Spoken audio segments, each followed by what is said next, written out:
चलिए बेटा, last class में हमने स्मेल्टिंग इन कॉपर मेटलर्जी देखा था। देखिए, आयरन एंड कॉपर दो मेटलर्जी आपके टेक्स्ट बुक के अंदर बहुत डिटेल में गिवन है, एल्यूमिनियम की भी है। तो ये तीन हमें मेटलर्जी, कोई भी दूसरी मेटलर्जी आप याद करो या नहीं करो, लेकिन आपको तीन तो याद करनी ही पड़ेगी। कौन सी तीन? एल्यूमिनियम, आयरन एंड कॉपर, ये तीन तो याद करनी होगी। उसके अलावा मैं सिल्वर, मर्क्यूरी भी बाद में बताऊंगा, बट वो आपकी इंफॉर्मेशन के लिए होगी। आप यदि करना चाहो तो कर सकते हो, मैं कुछ छोड़ना नहीं चाहता इसलिए पूरी चीज बताऊंगा। बाकी कितना करना है वो आप लोग डिसाइड खुद से कर सकते हो। मेरा ओपिनियन ऐसा है कि आपको एनसीईआरटी के अलावा मेटलर्जी में दूसरा कुछ नहीं पढ़ना चाहिए, सिर्फ और सिर्फ एनसीईआरटी पढ़नी चाहिए। चलिए, अब बात आती है, हमने लास्ट क्लास में देखा था दो तरह के स्लेग हमने देखे थे, यदि याद हो तो CaSiO3 एंड FeSiO3। कोई बता सकता है कौन सा स्लेग कब यूज करना है? एनीबॉडी? तो बता सकता है बेटा?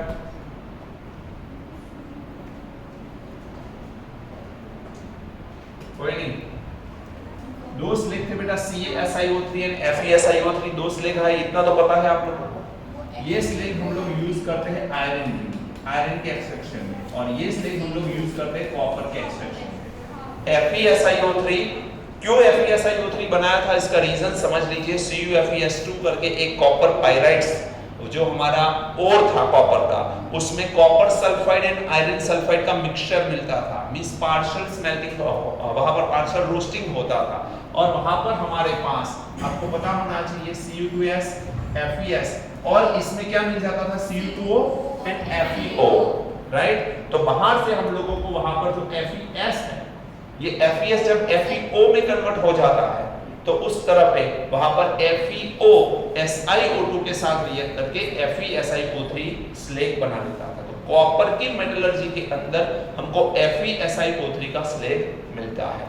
बट याद रखिएगा बेटा, आयरन की मेटलर्जी में हमने ब्लास्ट फर्नेस देखी थी। ब्लास्ट फर्नेस में ऊपर से हेमेटाइट या फिर सिडराइट हम जो भी डाल रहे हैं तो ऊपर से हम लोग डालते हैं, उसके साथ लाइमस्टोन भी डालते हैं, CaCO3। और जब CaCO3 आता है तो टेम्परेचर डिफरेंट होता है ब्लास्ट फर्नेस में। जैसे जैसे नीचे आएगा तो नीचे की तरफ तो सबसे हाई टेम्परेचर था, हाई टेम्परेचर में वो आयरन पिग आयन के फॉर्म में मिलता था। याद है, नीचे की तरफ आयरन पिग आयन के फॉर्म में मिलता था। Pig iron that means pig rail iron એવું નથી, pig iron the name of the iron. Okay, so वो लिक्विड स्टेट में होता है। यहाँ पर CaO plus CO2 gas release होता है। CO2 गैस ऊपर जाएगा, कॉक के साथ मिलेगा और कार्बन मोनोऑक्साइड में कन्वर्ट होगा। अगेन वो एज ए रिड्यूसिंग एजेंट काम करेगा। अब बात आती है CaO, और CaO यहाँ पर किसके साथ मिलता है? SiO2 के साथ, और मिलता है CaSiO3। ये काम कहाँ पर हुआ भाई? आयरन की मेटलर्जी के अंदर, क्योंकि आयरन के ओर के साथ हमने बाहर से क्या मिलाया? Calcium carbonate. वो पूरी ब्लास्ट फर्नेस नहीं देखी थी क्या हम लोगों ने? याद आ रहा है?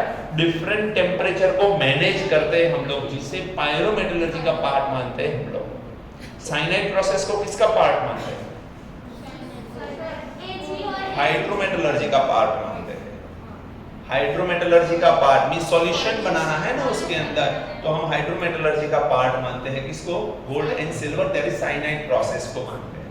चलिए, अब आता है एल्यूमिनोथर्माइट प्रोसेस और थर्माइट वेल्डिंग प्रोसेस। ये होता क्या है? थर्माइट वेल्डिंग प्रोसेस क्यों बोलते हैं? आपको थोड़ा सा नॉलेज होना चाहिए। रेलवेज के अंदर इसकी जरूरत पड़ती है वेल्ड करने के लिए चीजों को, तो ये हम बोलते हैं इसे thermite welding process also, right. अब देखिए, एल्यूमिनोथर्माइट प्रोसेस होता क्या है? तो यहाँ पर एक बहुत बड़ा, अभी तो मैं बोर्ड के हिसाब से ड्रॉ करूंगा, लेकिन एक बहुत बड़ा क्रूशिबल होता है। क्रूशिबल वो क्या बोलते हैं उसे? वेसल है। ऐसा वेसल है जो बहुत हाई टेम्परेचर को भी प्रॉब्लम्स मींस वो सहन कर सकता है। हाई टेम्परेचर पे भी वो अपने आप को संभाल सकता है। कौन? क्रूशिबल। इसके अंदर हम लोग इसे डालेंगे, तो यहाँ पर हम लोग मिक्सचर को डालेंगे। अब ये मिक्सचर कौन सा? तो जिसका हमें एल्यूमिनोथर्माइट प्रोसेस के अंदर यूज करना है। वो मिक्सचर ज्यादातर कौन होता है? तो ये मिक्सचर ज्यादातर होता है Cr2O3 एंड एल्यूमिनियम का, और Fe2O3 एंड एल्यूमिनियम का। आप चाहो तो पहला मिक्सचर ले लो, आप चाहो तो दूसरा मिक्सचर ले लो। बात समझ आई कि नहीं? फिर हम लोग यहाँ पर क्या करेंगे? एक मैग्नीशियम की स्ट्रिप रखेंगे। यहाँ पर एक मैग्नीशियम की स्ट्रिप रखते हैं और इसके अंदर कुछ एक्सप्लोसिव मटेरियल भी साथ में रखते हैं, एक्सप्लोसिव मटेरियल भी साथ में रखते हैं। हम जैसे बॉम्ब को जलाते हैं ना और फिर भाग जाते हैं वहां से, एग्जैक्ट ऐसा कुछ यहाँ पर करना पड़ेगा। ये मैग्नीशियम की स्ट्रिप जो है वो इग्निशन के लिए यूजफुल है, तो इग्निशन वहां से स्टार्ट करेंगे, कहां से? मैग्नीशियम की स्ट्रिप से। और यहाँ पर क्या है? एक्सप्लोसिव मटेरियल है, बेरियम का यूज करते हैं हम लोग इसके अंदर, तो कार्बन होगा, बेरियम होगा और एक्सप्लोसिव मटेरियल वो बनेगा। तो यहां से उसे जला के हम थोड़ा दूर चले जाएंगे तो यहाँ पर क्या होगा? एक्सप्लोजन होगा और उस टाइम पे यहाँ पर बहुत हाई हीट इवॉल्व होगी। हाई हीट इवॉल्व होगी तो इसीलिए इसको क्या बोलते हैं? High exothermic in nature. तो this reaction is a high exothermic in nature. बोलिए समझ में आया बात? क्लियर है सबको? चलिए, हाई एक्सोथर्मिक है। अब दूसरी चीज ये है कि यहाँ पर क्रोमियम एंड एल्यूमिनियम होता क्या है? यदि आपने Cr2O3 ले लिया, आपको लगेगा सर कार्बन नहीं चल सकता क्या यहाँ पर? चलो, कार्बन कौन से टेम्परेचर पे एज ए रिड्यूसिंग एजेंट काम करता है? हाई टेम्परेचर पे। तो यहाँ पर क्रूसिबल है, हाई टेम्परेचर भी है, हाईली एक्सोथर्मिक बोल ही रहे हैं। तो यहाँ पर 3 मोल कार्बन ले लीजिए, तो यहाँ पर 3 mole of carbon monoxide and 2 mole of chromium क्या नहीं मिल सकता हमें? तो ये नहीं होता है, इसलिए तो इसको यूज करते हैं हम लोग एल्यूमिनोथर्माइड प्रोसेस, जो जिसका reduction carbon and carbon monoxide नहीं कर पाते हैं, उनका रिडक्शन करने के लिए हम लोग यूज करते हैं एल्यूमिनोथर्माइड प्रोसेस का। Understood my point? हाँ, इसमें से Fe2O3 का यूज यहां पर करना जरूरी नहीं है, वो तो कार्बन भी कर सकता है, बट ध्यान ये रखना जहां पर हमें कम एक्सपेंस पे चीजें मिलेगी वो काम हम लोग पसंद करेंगे। तो यहाँ पर Cr2O3 एल्यूमिनियम के साथ Al2O3 एंड क्या बना लेगा बेटा? क्रोमियम बना लेगा। तो हम लोग यहाँ पर प्योर फॉर्म में क्रोमियम लेना चाहते हैं, तो हम लोग इसके साथ जाएंगे बेटा, एल्यूमिनोथर्माइड प्रोसेस के साथ जाएंगे। Understood my point? देखिए, aluminium has a greater affinity towards oxygen, it form more stable oxide that is Al2O3। तो एल्यूमिनियम ऑक्सीजन का साथ छोड़ना नहीं चाहता, कल जैसा नहीं है इंटरएक्सचेंज। यहाँ पर एल्यूमिनियम ऑक्सीजन को आसानी से छोड़ना नहीं चाहता है, तो वहां पर हम लोग को मेहनत करनी होगी कि क्या करें कि यहाँ से ऑक्सीजन हटे, और इसके लिए हम किसको लेके आए? क्रोमियम से भी अच्छे से संभाल पाए ऑक्सीजन को, उसे लेके आए। कौन? एल्यूमिनियम। और एल्यूमिनियम के साथ ऑक्सीजन चला जाएगा, रह जाएगा बेचारा क्रोमियम। हम थोड़ा बुरा काम कर रहे हैं, लेकिन क्रोमियम जो है उसकी जरूरत है हमको, तो यहाँ पर ये क्रोमियम को हम लोग बाहर कर सकते हैं। समझ में आ रहा है? देखिए, रिएक्शन बी ये वाला, use the welding of railway tracks. तो रेलवे ट्रैक्स में वेल्डिंग करने के लिए इसका यूज किया जाता है, इसीलिए इसको क्या बोलते हैं बेटा? थर्माइड वेल्डिंग प्रोसेस भी बोला जाता है। अब बात आती है सेल्फ रिडक्शन। सेल्फ रिडक्शन तो उसे बोलते हैं जो कि मैं थोड़ा बहुत बता चुका हूं आप लोगों को। सेल्फ रिडक्शन इसे बोलते हैं कि वो खुद से खुद का रिडक्शन कर ले, खुद से खुद का रिडक्शन कर पाए, उसी को सेल्फ रिडक्शन बोलेंगे। Compound of certain metal are reduced to metal without using any additional reducing agent. कोई बाहर से हमको एडिशनल रिड्यूसिंग एजेंट ऐड करने की बिल्कुल जरूरत नहीं है, खुद से खुद का रिडक्शन जो कर लेते हैं उसी को हम क्या बोलेंगे बेटा? सेल्फ रिडक्शन बोल पाएंगे। कौन कौन है वहां पर? Copper, lead and mercury. ध्यान रखना, कॉपर, लेड एंड मरकरी। यहां पर आप देख सकते हो सेल्फ रिडक्शन फॉर पीबी, यहां पर एक प्रोसेस बताई है। सल्फाइड को ऑक्साइड में कन्वर्ट करने की जो प्रोसेस है उसका नेम क्या है? सल्फाइड को ऑक्साइड में कन्वर्ट करने की जो प्रोसेस है उस प्रोसेस को क्या बोलते हैं? एयर की प्रेजेंस में रोस्टिंग।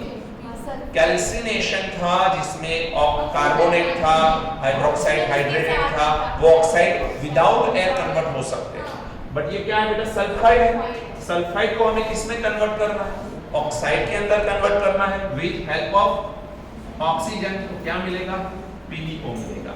लेकिन ये 100% नहीं हुआ, मान के चलिए ये रिएक्शन कैसा हुआ? पार्शियल हुआ। अब यदि ये रिएक्शन पार्शियली हुआ तो मिक्सचर के अंदर PbO तो बचा होगा और PbS भी थोड़ा बहुत बचा होगा। ये दोनों आपस में रिएक्शन करेंगे, यहां से सल्फर, यहां से दो ऑक्सीजन मिलेंगे, SO2 गैस और Pb हमको मिलेगा। तो क्या यहाँ से ऑक्सीजन को हटाने के लिए हमने कोई कार्बन डाला? क्या कार्बन मोनोऑक्साइड बाहर से डाला? क्या एल्यूमिनोथर्माइड प्रोसेस करी? तो कुछ नहीं किया हमने, अपने आप रिडक्शन हो गया उसका, क्योंकि हमारे पास पहला जो रिएक्शन था उसमें पार्शल्स यहाँ पर रोस्टिंग हुई, और पार्शल रिएक्शन होने से थोड़ा बहुत पीबीओ बना, थोड़ा बहुत पीबीएस एज इट इज रहा होगा। तो पीबीएस एंड पीबीओ दोनों मिला के क्या बना रहे हैं बेटा? पीबी। लेकिन ध्यान रखना एब्सेंस ऑफ एयर ये काम होना चाहिए, वरना फिर पीबीएस भी 100% पीबीओ में कन्वर्ट हो जाएगा। तो absence of air and at high temperature ये रिएक्शन होना चाहिए। दूसरी चीज यहाँ पर सेल्फ रिडक्शन कहाँ पर यूज कर सकते हैं हम? कॉपर मेटलर्जी में। अब देखिए यहाँ पर आपको एक वर्ड देखने को मिल रहा है, दैट इज अ बेसिमराइजेशन। आपको पता ये रखना है कि आयरन की मेटलर्जी के अंदर, आयरन की मेटलर्जी के अंदर हम लोग ब्लास्ट फर्नेस का यूज करते हैं कि नहीं? ब्लास्ट फर्नेस में डिफरेंट लेवल पे डिफरेंट टेम्परेचर को मैनेज किया जाता है। ऐसे ही कॉपर की मेटलर्जी के अंदर हम बेसिमर कन्वर्टर का यूज करते हैं। हमारे पास एक कन्वर्टर है जिसका नेम क्या है? Bessemer converter. गुजराती में बेसिमर कन्वर्टर लिखा है। बेसिमर कन्वर्टर का यूज करते हैं। अब बेसिमर कन्वर्टर कैसा होता है? तो आपने आरसीसी का काम कहीं चल रहा है देखा है? वो पूरा मिक्सचर घूमता है, देखा है ना? एक हम लोग उसमें कपची डालते हैं, फिर रेती डालते हैं, सीमेंट डालते हैं, पानी डालते हैं और फिर घूमता रहता है। Exactly like that Bessemer converter होता है जो चीजों को मिक्स कर देता है। समझ में आ रहा है? तो ये बेसिमराइजेशन किसके मेटलर्जी में यूज होता है? कॉपर की मेटलर्जी में यूज होता है। बाद में फाइनली हमको नीचे की तरफ जो मिल रहा है वो कौन है? Blister copper. लास्ट में जो मिलेगा वो, लेकिन वो कॉपर की मेटलर्जी में अच्छे से पता चलेगा कि ब्लिस्टर कॉपर क्या है। थोड़ा बहुत मैं बता भी दूंगा अभी कि इसे ब्लिस्टर क्यों बोलते हैं। अब देखिए जरा, कॉपर की मेटलर्जी के अंदर हमारे पास क्या है? Cu2s, FeS and SiO2। थोड़ी देर पहले बताया था मैंने कि मेरे पास होता क्या है? CuFeS2, CuFeS2, इसमें से ये मिलता है हम लोगों को। SiO2 हमारे पास in the form of impurities है, या नहीं है तो बाहर से डाल भी सकते हैं, क्योंकि हमको इसे एज अ फ्लक्स यूज करना है। सवाल ये है कि एज अ फ्लक्स SiO2 का यूज क्यों किया? नहीं, स्लैग तो बनना है बेटा, बट SiO2 का यूज क्यों किया? मेरा सवाल ये है। नहीं, रीजन ये है कि यहाँ पर जो FeO बनेगा, FeS फाइनली कन्वर्ट किसमें होगा? FeO के अंदर। तो ये FeO मेटल का ऑक्साइड है जो बेसिक है, और इसके लिए हमको एसिडिक फ्लक्स की रिक्वायरमेंट होगी। तो हम लोग यहाँ पर SiO2 ले लेंगे और बनेगा FeSiO3। क्या हमने स्लैग के फ्लक्स के टाइप नहीं देखे? Acidic flux, basic flux, neutral flux देखे थे कि नहीं? तो कब एसिडिक फ्लक्स का यूज करना है? जब हमारे पास ऑक्साइड बेसिक हो। अब बेसिक है कि नॉन बेसिक ऑक्साइड है, पता कैसे चलेगा? मेटल का ऑक्साइड है, बेसिक होगा बेटा। तो ये बेसिक ऑक्साइड है। देखिए Cu2s, FeS, SiO2 क्या बनाएंगे? Blister copper and slag. ये ऊपर की तरफ जो आपको दिख रहा है वो क्या है? स्लैग है, और ये ब्लिस्टर कॉपर नीचे की तरफ है। मैं अभी आपको ये समझाऊंगा कि ब्लिस्टर कॉपर बनता कैसे है, समझना ध्यान से अच्छे से। देखिए हमारे पास क्या है बेटा? FeS है। कहां से आया? ये रहा। ऑक्सीजन को मिलाया, क्या बन गया? FeO, सल्फर डाइऑक्साइड गैस तो निकल गया। अब जो ये FeO है वो किससे मिलेगा? SiO2 से मिलेगा। FeO किससे मिलेगा? SiO2 से मिलेगा, और FeO SiO2 से मिलके क्या बनाएगा? स्लैग। एक तो स्लैग तैयार हो गया, ये ऊपर का जो एरिया है वो स्लैग है, तो स्लैग हमारा तैयार हो गया। पॉइंट ये है, ये ब्लिस्टर कॉपर आया कहां से? तो देखिए जरा, हमारे पास ये FeO या FeS जो भी था वो इन द फॉर्म ऑफ गैंग था, और उसके साथ फ्लक्स का मिलना बना लिया स्लैग। अब बात आती है कि हमारे पास एक और कंपोनेंट है Cu2s। टोटल ये तीनों कंपोनेंट में से ये दोनों तो खत्म हो चुके। कैसे? FeS कन्वर्ट हो गया FeO में, और फिर FeO ने SiO2 से स्लैग बना लिया, तो ये दोनों तो खत्म हो चुके। बचा कौन? Cu2s। तो ये Cu2s को ऑक्सीजन के साथ Cu2O में कन्वर्ट किया, SO2। बट यहां पर भी ये सल्फाइड को ऑक्साइड में कन्वर्ट किया, बट ये रिएक्शन होता कैसा है? Partial roasting. पार्शियल रोस्टिंग होगा तो थोड़ा बहुत Cu2s एज इट इज होगा, एंड थोड़ा बहुत CO2O बन जाएगा। अब ये CO2O एंड CO2S आपस में SO2 बनाएंगे एंड 6 मोल ऑफ कॉपर मिलेगा। अब कहानी ये है कि ये बहुत हाई टेम्परेचर पे होता है, तो नीचे की तरफ जब मैंने इस ब्लिस्टर कॉपर को रखा है, ब्लिस्टर कॉपर मींस कॉपर समझो, अभी कॉपर को नीचे की तरफ हमने रखा है। कॉपर का बेटा कौन सा कलर होता है? थोड़ा बहुत कॉपर का ऐसा कलर होगा। अब यहां पर कॉपर के साथ, ये कॉपर तो नीचे आ रहा है बट साथ में निकल कौन रहा? SO2। तो यहां से क्या होगा पता है? SO2 गैस निकलेगा, यहां से SO2 गैस निकलेगा, एयर होल्स। तो यहां से SO2 गैस बाहर निकल जाएंगे इस वेसल के अंदर से। अब जैसे ही SO2 गैस निकलेंगे तो वो बबल्स फॉर्म हो जाएंगे यहाँ पर जैसे कि कोई गरम गरम मिठाई हमने डाली है, मोहन था, तो वहां पर क्या होगा कि गरम गरम एयर जब निकलती है तो वो एरिया थोड़ा फूल जाता है। समझ में आ रहा है कि नहीं? तो यहाँ पर थोड़ा बहुत एरिया जो है वो फूल जाएगा। गुजराती में फुल्ला पड़ी जैसे, અને આને ગુજરાતીમાં કહે છે ફુલ્લાવાળું કોપર। શું કહેવાય છે? ફુલ્લાવાળું કોપર। तो यहाँ पर इसी चीज को हम लोग क्या बोल रहे हैं? Blister copper. समझ में आ रहा है? ये ब्लिस्टर हुआ क्यों? SO2 गैस निकला तो वहां पर थोड़ा बहुत एरिया स्वेल हो गया, ऐसा बोल सकते हैं, स्वेलिंग होगी, ऐसा दिखेगा थोड़ा बहुत, और इसी वजह से इसको क्या बोला जाता है? Blister copper. कितने लोग समझ पाए क्या हुआ है? सल्फर डाइऑक्साइड निकला तो वहां पर थोड़ा बहुत हम लोगों को बबल्स दिखे, और वो बबल्स हमको क्या फॉर्म करके दे रहा है? ब्लिस्टर कॉपर फॉर्म करके दे रहा है। सेल्फ रिडक्शन ये रहा, लास्ट में जो रिएक्शन हमने देखा ये वाला सेल्फ रिडक्शन ही है। Okay, then after metal displacement method, मेरे हिसाब से मेटल डिस्प्लेसमेंट मेथड सबसे आसान है समझना। आप लोगों को पता है कि कॉपर सल्फेट के सॉल्यूशन में जिंक के रॉड को रखते हैं, तो इलेक्ट्रोकेमिस्ट्री में पढ़ चुके हैं कि जो हाई एक्टिव मेटल होती है वो लेस एक्टिव मेटल को डिस्प्लेस कर सकती है। तो ये कॉपर +2 के फॉर्म में थी, जिसे यहाँ पर 0 ऑक्सीडेशन नंबर पे कन्वर्ट किया, एंड जिंक 0 ऑक्सीडेशन नंबर पे था, जिसे +2 ऑक्सीडेशन नंबर में कन्वर्ट किया गया। तो यहाँ पर +2 से क्या बना? 0, मींस उसका क्या हुआ बेटा? रिडक्शन। एंड जिंक 0 से क्या बन गया? +2, मींस उसका क्या हुआ? ऑक्सीडेशन। तो यहाँ पर जिंक, हम लोग वैसे भी गैल्वेनिक सेल पढ़ चुके हैं, गैल्वेनिक सेल में यही तो रिएक्शन है कि कॉपर सल्फेट के सॉल्यूशन में जिंक के रॉड को रखते थे, तो क्या होता है? High active metal can displace the less active metal. Hello, समझ में आ रहा है? जिसका रिडक्शन पोटेंशियल कम होगा वो ज्यादा रिडक्शन पोटेंशियल वाले को रिड्यूस कर सकता है।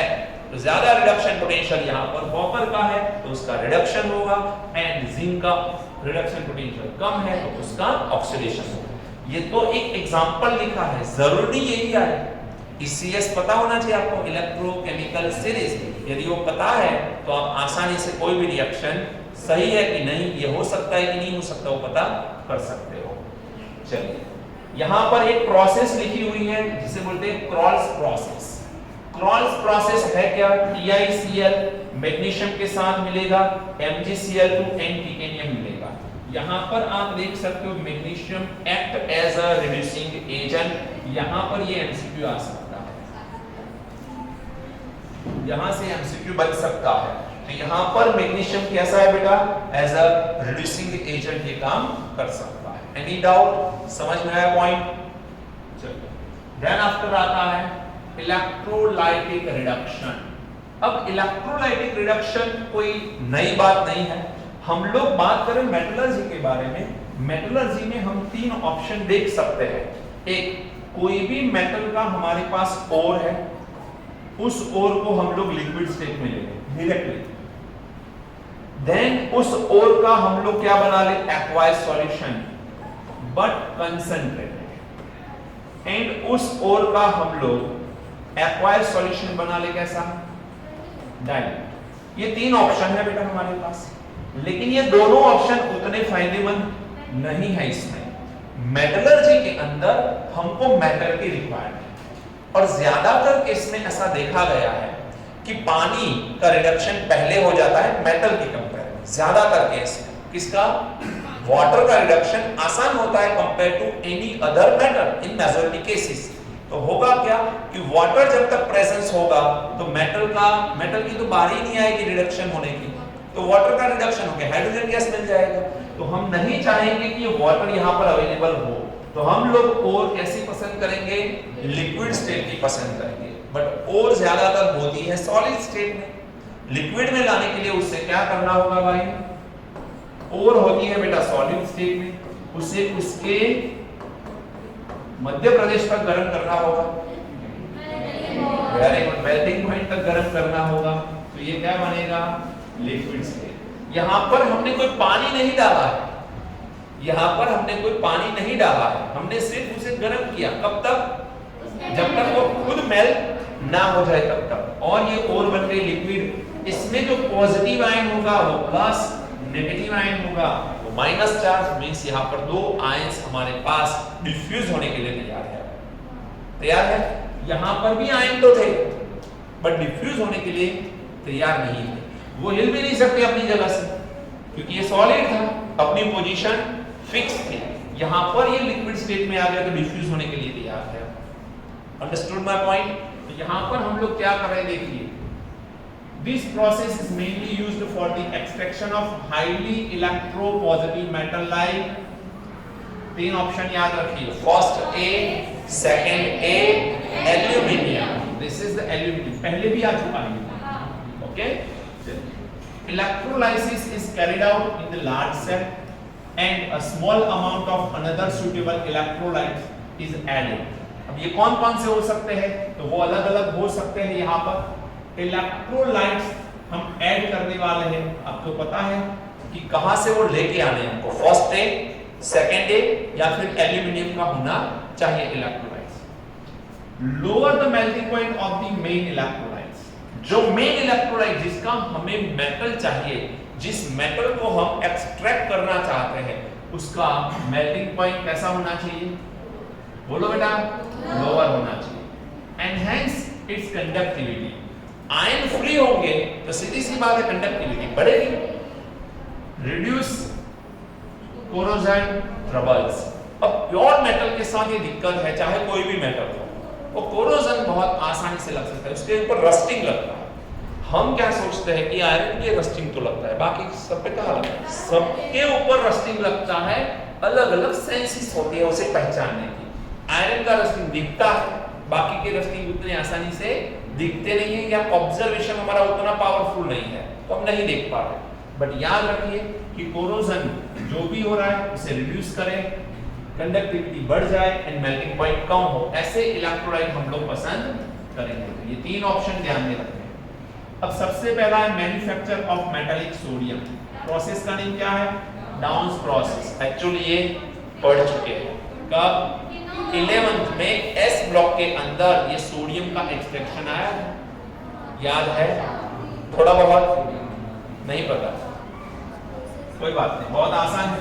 क्या करेंगे, हम मोल्टन NaCl ले लेंगे, जिसमें थोड़ा बहुत कौन ऐड करेंगे, CaCl। ये CaCl2 जो है उसका रोल कुछ और है, वो क्या करता है, एनहांस इट्स कंडक्टिविटी। मींस देखो NaCl तो एक ऐसा है जिसका मेल्टिंग पॉइंट थोड़ा एक लेवल से ऊपर है, तो जब तक आयन नहीं बनेंगे कंडक्टिविटी तो फ्लो कर ही नहीं सकती है।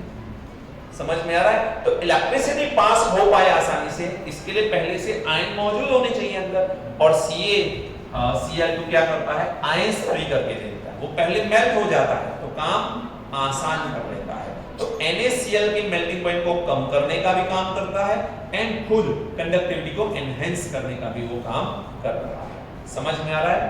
चलिए, यहां पर क्या होगा, तो हमारे पास ग्रेफाइट का एनोड एंड आयरन का क्या है, कैथोड है। समझ में आया? ये आइडियल है, जरूरी नहीं है कि ये ग्रेफाइट और आयरन होगा तो ही काम चलेगा। आप चाहो तो उसे चेंज कर सकते हो, सिर्फ प्लास्टिक का मत करना। हम लोगों को वहां पर कंडक्टिविटी फ्लो करवानी है, तो आप इनर्ट इलेक्ट्रोड ले सकते हो, बट यहां पर हमने आयरन का कैथोड, ये आइडियल है, और ग्रेफाइट के एनोड का यूज किया। तो अब होगा क्या, एक वेसल ले लिया, इसमें हमारे पास कौन अवेलेबल है भाई, NaCl, कौन से स्टेट में, मोल्टन स्टेट में। दूसरा कौन अवेलेबल, CaCl, इसका रोल क्या है, तो रोल पता चल चुका है आपको, एनहांस द कंडक्टिविटी एंड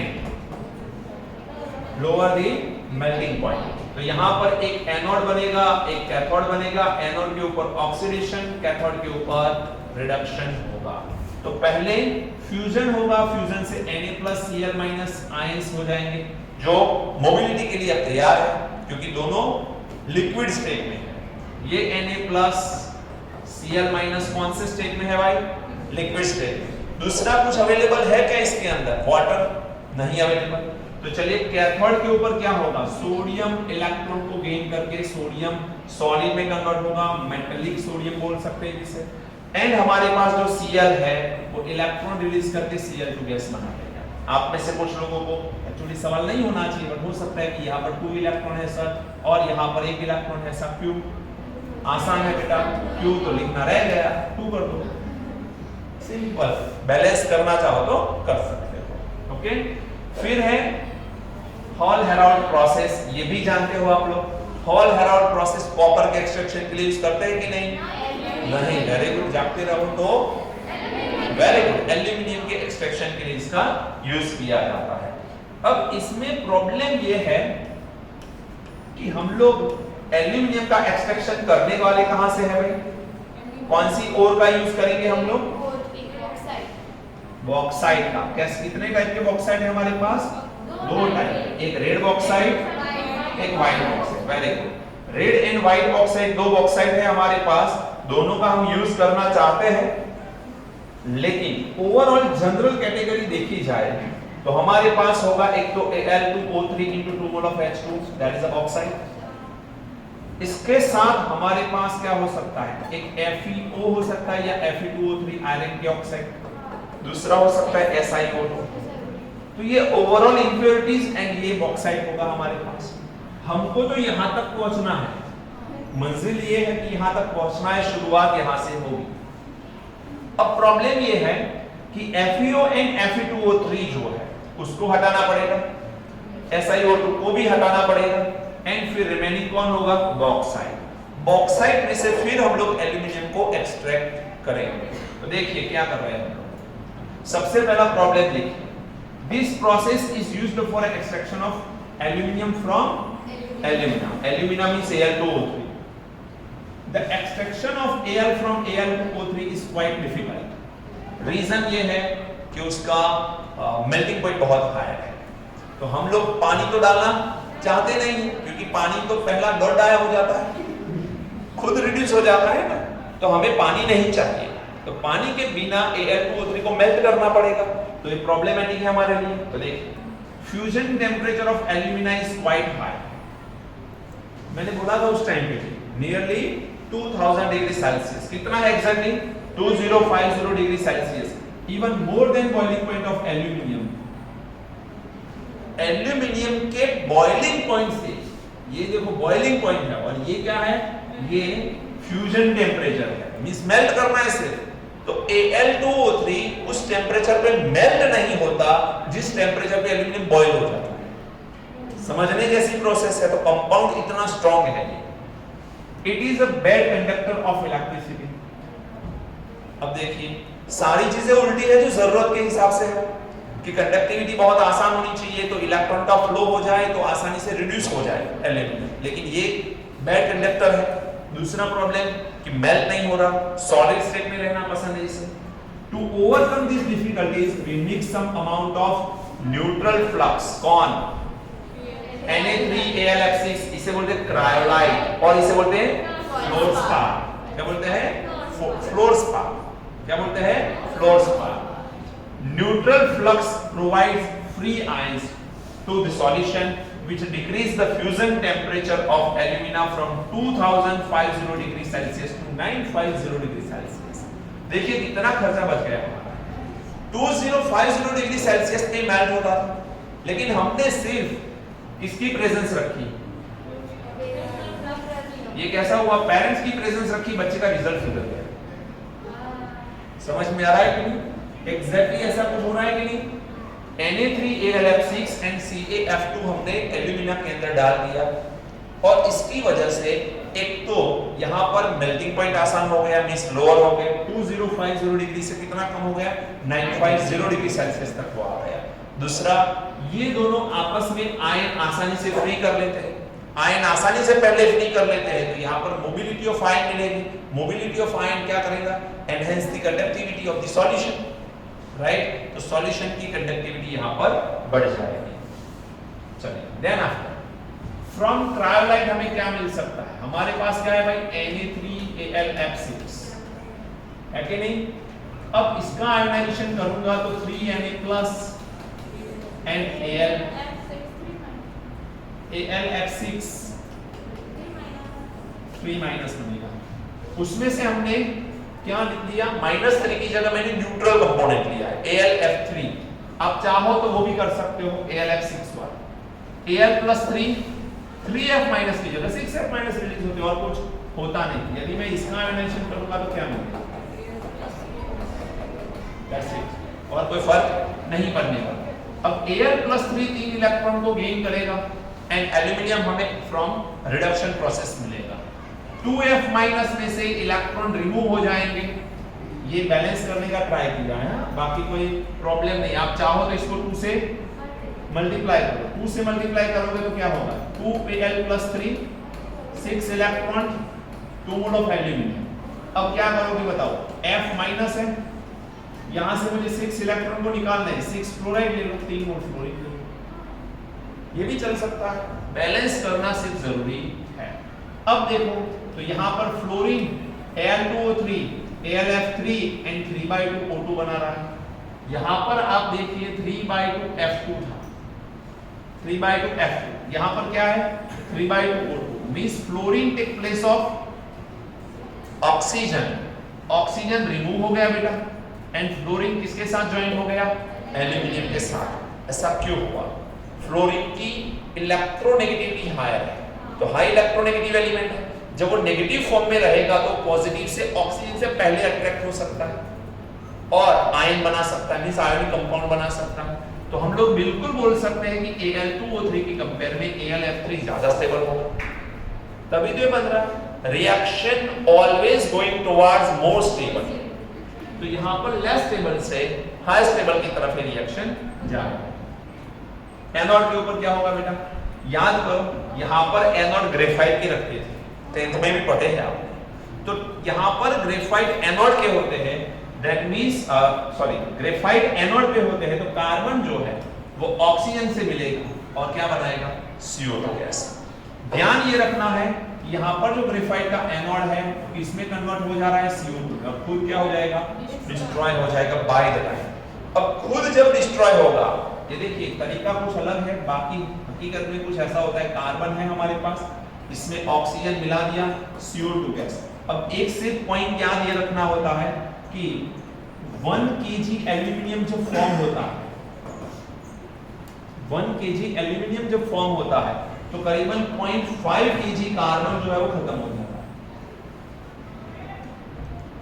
पूरी प्रोसेस देखी जाए तो ओवरऑल रिएक्शन में कुछ ऐसा कंक्लूजन निकलता है कि 1 kg एल्यूमिनियम हम निकालते हैं तो 0.5 kg कार्बन जो है वो खत्म हो जाता है फ्रॉम एनोड। तो इसका मतलब ये हुआ कि बाय द टाइम हमको एनोड चेंज करते रहने पड़ेंगे, क्योंकि एक दिन क्या हो जाएगा, एनोड तो रहेगा नहीं, ऊपर की रॉड होगी, नीचे तो कोई होगा ही नहीं, तो हमें वहां पर चेंज करना पड़ेगा। अब चेंज नहीं करेंगे तो रिएक्शन स्टॉप हो जाएंगे। तो यहाँ पर आपसे सवाल यहां से पूछते हैं एंड वो कॉन्सेप्ट इलेक्ट्रोकेमिस्ट्री का पूछते हैं कि यदि हम इतने फैराडे एल्यूमिनियम इतने फैराडे हॉल हेराल्ड प्रोसेस में डाले तो एल्यूमिनियम कितना फॉर्म होगा और कार्बन कितना इसमें से खत्म हो जाएगा। तो ऐसा क्वेश्चंस पूछ सकते हैं आपको। तो ओवरऑल डायरेक्टली यदि एल्यूमिनियम का प्रोपोर्शन मिल जाए तो उसका आधा कार्बन हो जाएगा। थोड़ा समझ में आ रहा है? 500 ग्राम बोलो, 0.5 kg बोलो, बात एक ही है। देखिए आप लोग Al+3 इलेक्ट्रॉन को गेन करके क्या मिल रहा है, एल्यूमिनियम, और कार्बन सॉलिड ऑक्साइड आयन को गेन करके CO2 गैस बना रहा है, 4 इलेक्ट्रॉन यहां पर रिमूव। एल्यूमिनियम जो है बेटा समझना 27, एल्यूमिनियम का एटॉमिक मास क्या है 27, कार्बन का एटॉमिक मास क्या है, ऑलमोस्ट आधे के नजदीक है। देखो ऑलमोस्ट आधे के नजदीक है। दूसरी चीज यहाँ पर यदि मैं पूरा कंक्लूड करूं तो ये 3 और 4 है, उसे बैलेंस करूंगा तो वो बिल्कुल आधे के बिल्कुल नजदीक पहुंच जाएगा। नहीं समझ में आ रहा। अब तब देखो ये कितने हैं बेटा 3 लाइन। अब 3 को मैं 4 से मल्टीप्लाई करूं तो इसको भी 4 से मल्टीप्लाई करो ना, समझ में आ रहा है कि नहीं। और यहाँ पर क्या है 4, तो इसको किससे मल्टीप्लाई करेंगे 3 से मल्टीप्लाई करेंगे। तो यहाँ पर ये कार्बन, अब आपको लगेगा सर CO2 ही बनेगा, तो नो, कभी कभी कार्बन मोनोऑक्साइड भी बनेगा। अब कार्बन मोनोऑक्साइड बनेगा उस टाइम पे क्या होगा, ये रिएक्शन में 2 इलेक्ट्रॉन भी तो शामिल है। तो ओवरऑल देखा जाएगा कुछ ऐसे रिएक्शन जिसमें कार्बन मोनोऑक्साइड मिलेगा, कुछ ऐसे रिएक्शन जिसमें कार्बन डाइऑक्साइड मिलेगा। तो ओवरऑल कंक्लूजन ये याद रखना है कि एल्यूमिनियम 1 kg मिलेगा तो ऑलमोस्ट आधा kg कार्बन वहां पर निकल जाएगा। मींस ग्रेफाइट के रॉड हमें चेंज करते रहने पड़ेंगे। Understood my point? क्लियर है सबको? चलो यहां पर देखो, यहां पर हमारे पास मोल्टन स्टेट में क्या है भाई, Al2O3 प्लस Na3LF6 प्लस आप डाल सकते हो CaF2 आल्सो, CaF2। यहां पर हमारे पास एक एनोड एक कैथोड होगा। यहां पर कॉपर की क्लैंप है जहां पर हम क्या लगाएंगे, ग्रेफाइट के रॉड है। क्या है, ग्रेफाइट के रॉड। और ये जो वेसल है वो वेसल खुद एज अ कैथोड वर्क कर रहा है। तो यहाँ पर वेसल एज अ कैथोड है, ये हमारा एनोड है। और यहाँ पर हमको क्या मिल रहा है, एल्यूमिनियम मिलेगा।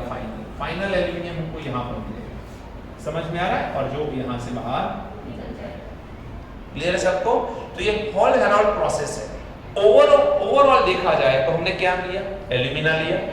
एल्यूमिना के अंदर कुछ इंप्योरिटीज थी, FeO, फिर Fe2O3, फिर SiO2। उसे रिमूव करने के लिए हमने NaOH के साथ उसका डाइजेशन किया था। पहले आ गया ये, NaOH के साथ इसका डाइजेशन करते थे तो FeO भी निकल गया एंड SiO2 भी निकल गया।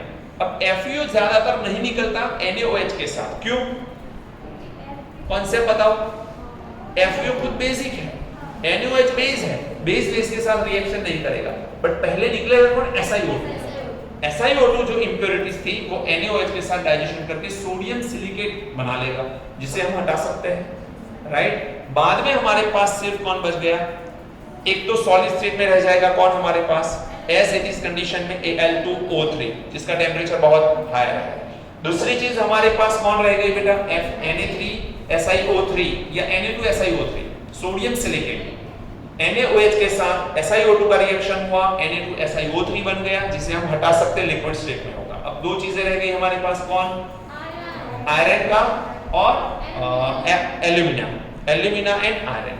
अब हमारे पास दूसरा फ्लक्स चाहिए हमको, क्योंकि आयरन कैसा है तो कैसा डालेंगे, एसिडिक फ्लक्स, और रिएक्शन हो जाएगा तो हम लोग आयरन को निकालेंगे। फिर बचा कौन, एल्यूमिना। अब एल्यूमिना के प्रॉब्लम क्या है कि वो एक तो बैड कंडक्टर है, हाई टेम्परेचर पे मेल्ट होता है, तो हमको कुछ भी करके उसकी ये चीजों को कोई कवर कर पाए ऐसा फ्लक्स डालना पड़ेगा। वो थे Na3AlF6 एंड CaF2।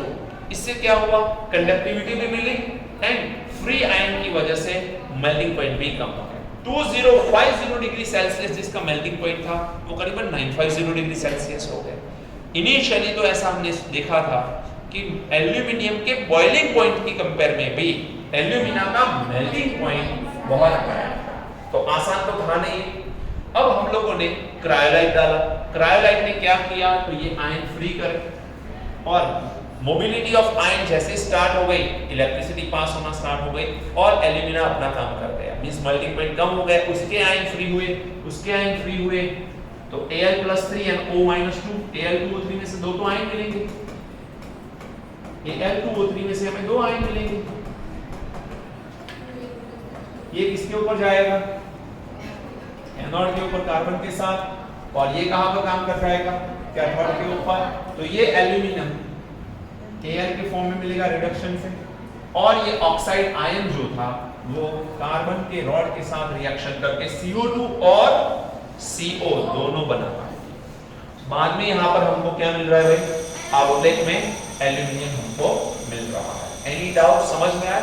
देखिए ये चीज बहुत फास्टली पढ़ रहा हूं बिकॉज़ ऑलमोस्ट आप जानते हो ये सारी चीजों को, क्योंकि आप 10th में पढ़ चुके हो, कोई नई बात नहीं पढ़ा रहा मैं आपसे। ओके, अब हम लोग लास्ट पॉइंट पे आ रहे हैं चैप्टर के, that is the refining of metal. कल देखेंगे।